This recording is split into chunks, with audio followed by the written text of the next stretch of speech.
How is a 5-day work week still accepted? To be honest, when people used to say that, I just laughed it off and thought, come on, you have vacation days, weekends, and whatever, but seriously, this system is so outdated. It's unproductive and benefits no one. It only worked back in the old days. The reason for that being that through the industrialization, the jobs were all helping the booming economy. We could produce more and more and more and more and more, and this rise in production helped us as a society.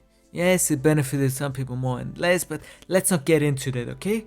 Overall, it helped improve living standards. I mean, if you compare eras, if you compare decades before the industrialization, it seems like there's hundreds of years where barely anything happened, and now ever since technology, even in the last couple of years, we went from just using Google search engine to having AI do everything for us. Yes, it's still in the early stages, but technology is improving so fast. And why is that important? Because wouldn't that mean we could relax, enjoy our lives, and let technology take over? It doesn't matter at what you look at.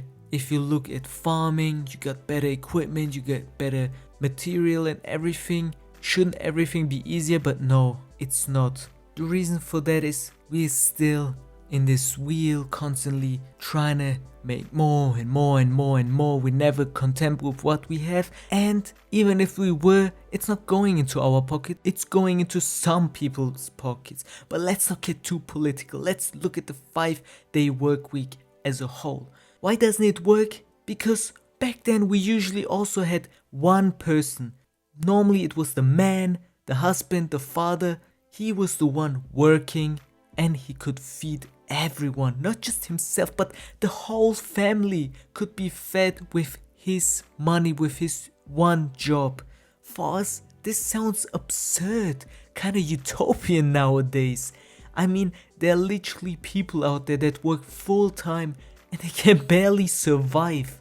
Me personally, I'm someone who never spends money, and I mean, I'll starve before I'll ever eat out, but I would never simply see this as consumerism problem. The key factor contributing to it is the work itself. To understand the problem, let's look at the statistics. The income over time, and this is inflation adjusted, is slightly higher nowadays, but the cost of living has significantly increased. That means your rent is a luxury.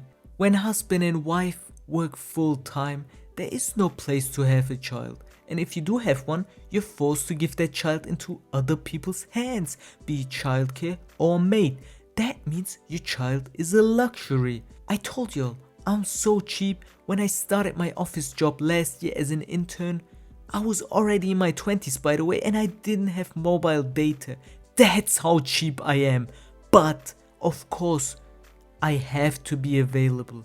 So add the phone bill, that mobile data bill, to the list of things you can't live without nowadays. What else is on that list? Your phone? Because how are you gonna get a job? How are you gonna stay available all the time without a phone? And maybe a laptop, depending on your job. Technology is not luxury, it's a necessity to even have a job, to have an income. What real luxury can we actually afford nowadays when everything is needed in this corporate bullshit life? I would say traveling. We can travel across the globe or just to the next country or city close by really fast and for a relatively affordable price. But that's the only good thing we have.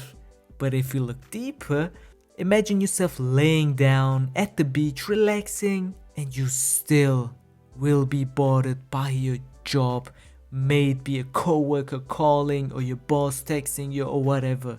They're always like, "I'm so sorry." No, you're not.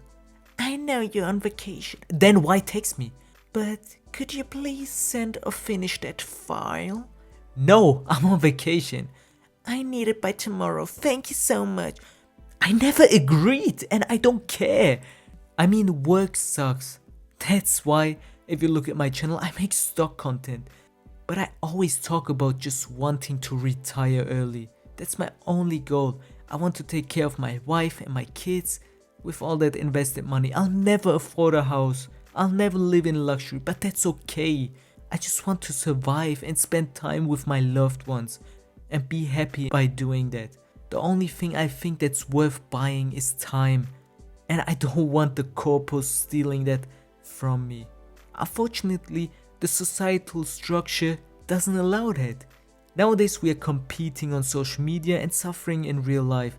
The system needs to change. We can't have people hoard all the money while others suffer. The 5-day work week is just one factor that could, if abolished, bring us closer to a stress-free life, if implemented correctly. If you text or call me outside of work, either count it into my working hours or allow me to ghost you respectfully.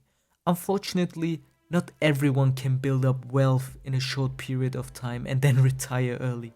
I see it as a privilege myself and for everyone living in a first world country, and that's why I want to make use of it myself. Nowadays we work jobs without meaning, with made up titles and no real purpose. To be good at work is punished with more work, which made doing less work the norm. Nobody wants to spend all day doing nothing, but there's literally not enough to do. Just made up tasks for a made up goal, for a made up purpose. We are too efficient already, and the next wave of AI takeover will only make the rich richer. The governments of this world will have to act, otherwise the future of billions of people will be threatened. This whole script I'm reading was written in my office job after seeing a reel about the 5-day work week. So I guess me and you retiring soon would not cost the government or any corporation any meaningful value. I'm not one to waste anyone's time, so this is it for the video, just my 2 cents on the topic. The rest of the video is my usual yapping session where I just yap about anything. So, what's going on in my life? I just came home from my working student job. I still have so much to do with my university. I don't know if I'm gonna actually finish this year or next year, but who cares? Enough work and university, who cares? My life is still good. Stocks have been up. Maybe I talk a little about stocks, even though normally I don't talk about it in my yapping session. I'm sorry to my wife. Anyway, stocks are back up. I don't know what to think of it. Yeah, China, the tariff down to 10% and it's paused, but I was using it really good. I'm nearly back to being positive, so that's a good thing. The S&P is still a bit down, so I'm ahead of the curve. I did some good purchases and investments, especially my last video I was talking about the trade desk and I bought it so cheap. After I bought it, boom, it's already up 45% in a couple weeks. It's kind of insane. I wish I put more money into it. Anyway, other than that, sports as usual. Champions League final is gonna be Inter with Paris. I'm kind of rooting for Paris, but Paris. I'm sorry, my German accent has been caught, I guess. Anyway, Paris Saint-Germain. I hope they win. I kind of root for them. Yeah, they're oil club. I hate it, but I kind of like the story of Mbappe leaving and then they're winning it all finally. Other than that, Inter, if they win, I'm also happy. Great team, great fan base. I was happy with anyone. Arsenal I was locating on, but if they win, they win.